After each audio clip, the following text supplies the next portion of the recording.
So come to the point, today we are going to start modern periodic table.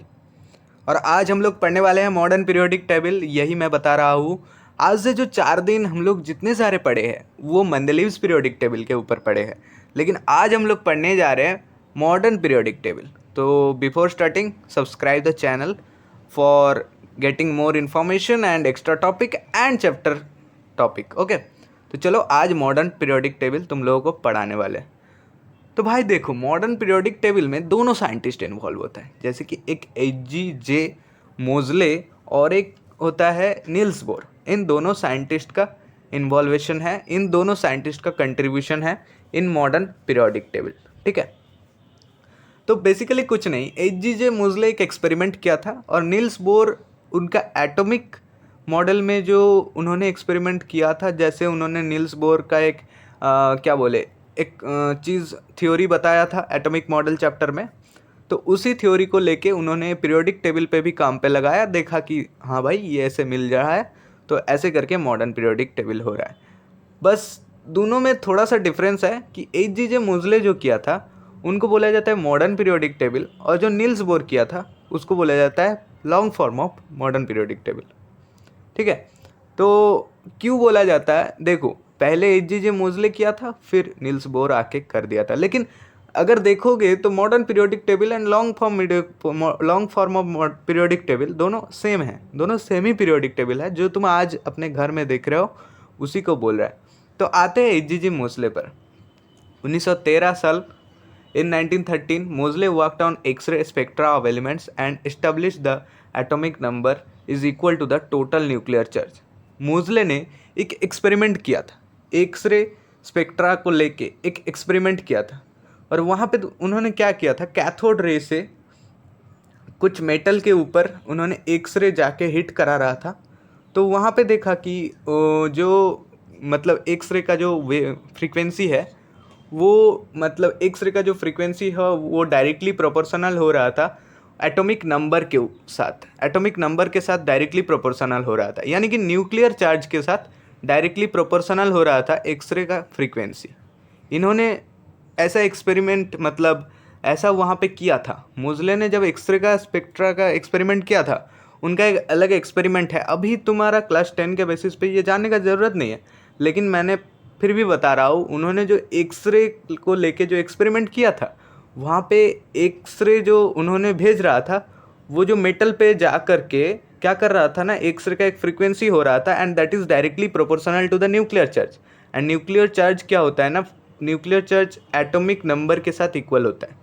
ठीक है, और यही जो न्यूक्लियर चार्ज है, it is more fundamental characteristic of an element than atomic weight. जैसे देखो, Mendeleev ने क्या किया था, उनका पीरियोडिक टेबल में उन्होंने बताया था कि भाई एटॉमिक वेट के हिसाब से हम लोग सजाएंगे एलिमेंट को, और उन्होंने वैसे ही सजाया था। 63 एलिमेंट था उनका समय, मेंडलीव के समय। लेकिन जब H.G. मोजले 1913, तो बहुत डिफरेंस हो गया 1913 और उन्होंने कब 1869, इतना डिफरेंस में H.G. मोजले एक्सरे को लेके कुछ काम किया। फिर उन्होंने ऐसा थ्योरी दिया कि nuclear charge is equal to the atomic number and that is directly proportional to the X-ray frequency, and वो ज़्यादा फंडामेंटल कैरेक्टरिस्टिक एलिमेंट का ज़्यादा अच्छा फंडामेंटल कैरेक्टरिस्टिक हो रहा है उसका atomic number, not atomic weight. Mendeleev के समय एटॉमिक वेट सही था, लेकिन H.G. मोजले जब अपना मॉडल तैयार किया था, तो उन्होंने बोला था कि भाई atomic number is more fundamental characteristic of an element. ठीक है, इतना समझ में आया? सो यहाँ से क्या हो रहा है, atomic number equals to total nuclear charge and that is more fundamental characteristic of an element than atomic weight. अगर तुम्हें मोजले का जो एक्सपेरिमेंट है वो जानना है तो अभी कमेंट करो, मैंने इसके ऊपर भी वीडियो लाऊंगा। ठीक है, अभी बस ये जानो कि atomic number equals to nuclear charge, और उनके हिसाब से उन्होंने मॉडर्न पीरियोडिक टेबल बनाया था। इसीलिए जो मॉडर्न पीरियोडिक टेबल है वहाँ पे एटॉमिक नंबर के हिसाब से एलिमेंट को सजाया जा रहा था। ठीक है, 1 2 3 4 5 6 7 8 करके सजा रहा था। देखो, moreover it was found that some of the major defects of Mendeleev periodic table like the anomalous position of some pair of the elements argon potassium. जैसे कि हम लोग मेंडलीव का पीरियोडिक टेबल में एक गलती देखे थे कि मेंडलीव ने क्या किया था, सभी को एटॉमिक वेट पे सजाया था, एटॉमिक वेट पे सजाया था। तो सिंपली क्या होने वाला ना, आर्गन का 40 होता है एटॉमिक वेट और पोटेशियम का 39 पॉइंट समथिंग होता है। तो अब क्या है ना, उन्होंने जब सजाया था आर्गन और पोटेशियम को, पहले आर्गन को रखा था फिर बाद में पोटेशियम को रखा। लेकिन जब एच.जी.जे मोज़ले, तब आर्गन को पहले ही रखना सही है, लेकिन मंदलीव ने उसका कोई थ्योरी नहीं दे पाया, उसका कोई प्रूवेशन या फिर कुछ भी उसके ऊपर मतलब सपोर्टिंग स्टेटमेंट नहीं दे पाया तब के टाइम में। इसीलिए मंदलीव का जो पीरियोडिक टेबल है वो एक डिमेरिट रह गया। लेकिन मोज़ले ने बताया भाई साहब आर्गन का जो न्यूक्लियर चार्ज है वो पोटेशियम से कम है, इसीलिए उसको पहले रखा जा रहा है। तो ये मोज़ले ने एक्सपेरिमेंट करके बताया, नहीं तो ये कैसे बताता। तो इसके वजह से placement of isotopes etcetera would automatically disappear. At atomic number the total nuclear charge is used as the basis of the compilation of the periodic table instead of the atomic weight. जब भी तुम atomic weight को छोड़ के atomic number पर देखोगे तब लेकिन आर्गन पहले आ रहा है, पोटेशियम बाद में आ रहा है। ठीक है, तो एटॉमिक वेट के हिसाब से नहीं जाना है, एटॉमिक नंबर के हिसाब से जाना है। यही था मेन चीज़, यही मेन चीज़ था मॉडर्न पीरियोडिक टेबल का।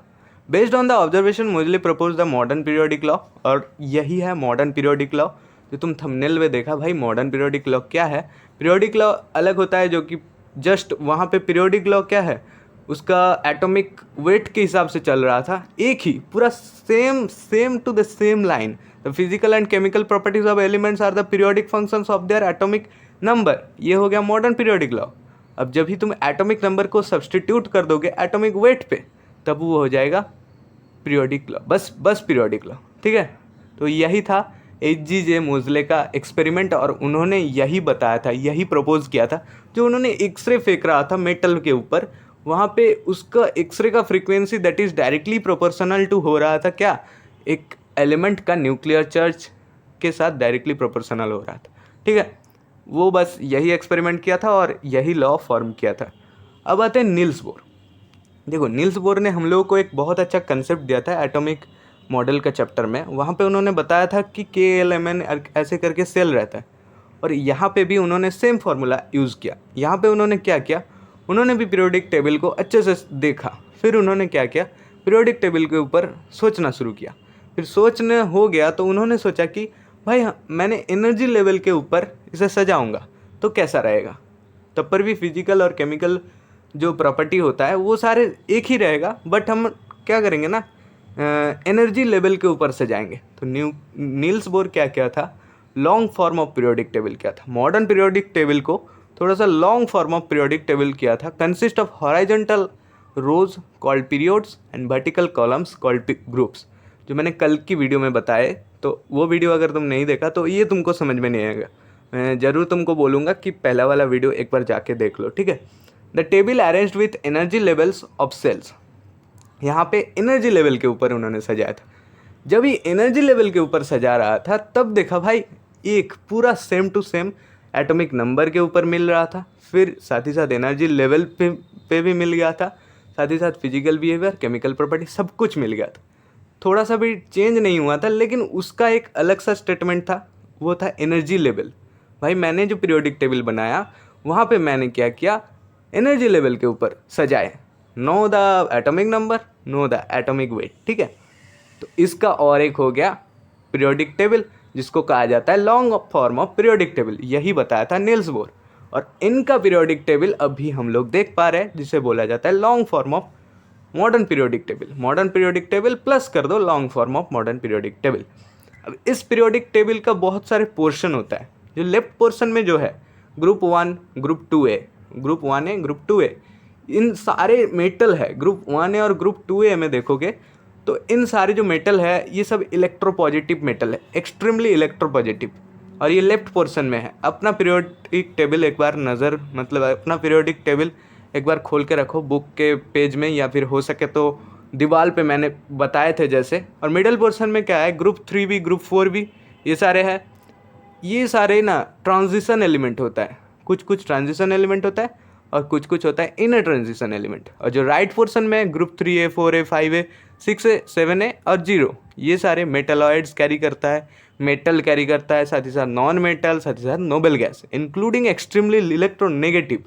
यहाँ पे इलेक्ट्रोपॉजिटिव मेटल्स, वहाँ पे इलेक्ट्रोनेगेटिव मेटल लेफ्ट साइड में। अब ये जो ट्रांजिशन एलिमेंट है ये देख लो, first transition series consist of 10 elements, scandium to belong of the fourth period, ठीक है। और ये टेबल एक बार अपने स्क्रीनशॉट ले लो या फिर अपने कॉपी में एक बार अच्छे से नोट कर लो, ताकि ये टेबल बहुत इंपॉर्टेंट है। यहाँ से तुमको क्वेश्चन आ सकता है कि भाई सेकंड ट्रांजिशन में कौन सा एलिमेंट है, कैडमियम है, ऐसे ऐसे क्वेश्चन आता है, ठीक है। इसीलिए मैंने ये डिफरेंट पोर्शन तुमको बता दिए। अगर तुमको तब पर भी नहीं समझ में आ रहा है तो एक बार पीरियोडिक टेबल अपने सामने खोल के रखो, समझ में आ जाएगा। आई होप कि तुमको समझ में आ जाएगा। और आज जो बताए modern form of periodic table, long form of modern periodic table और मॉडर्न पीरियोडिक टेबल, साथ ही साथ मॉडर्न पीरियोडिक लॉ, ये अच्छा से याद करके रखो। और अगर तुम्हें चाहिए कि एच.जी.जे. मोज़ले का एक्सपेरिमेंट एकदम अच्छे से दिखाओ तो कमेंट करके बताओ। मैंने लगभग सभी कुछ तुमको बता दिए कि उन्होंने एक एक्सरे भेजा था मेटल के ऊपर, जहाँ पे एक्सरे का frequency is directly proportional to हो रहा था किसके साथ, उसका न्यूक्लियर चार्ज के साथ, and that is equals to atomic number. लगभग सब कुछ बता दिए और कुछ बताना मेरा बाकी नहीं रहा। तब पर भी तुम अगर देखना चाहते हो तो मैं अलग से कर दूंगा, कोई दिक्कत नहीं है, बस एक बार बताना पड़ेगा। तो ठीक है, आज की वीडियो यहाँ पे ख़त्म करते हैं। Thank you, bye bye.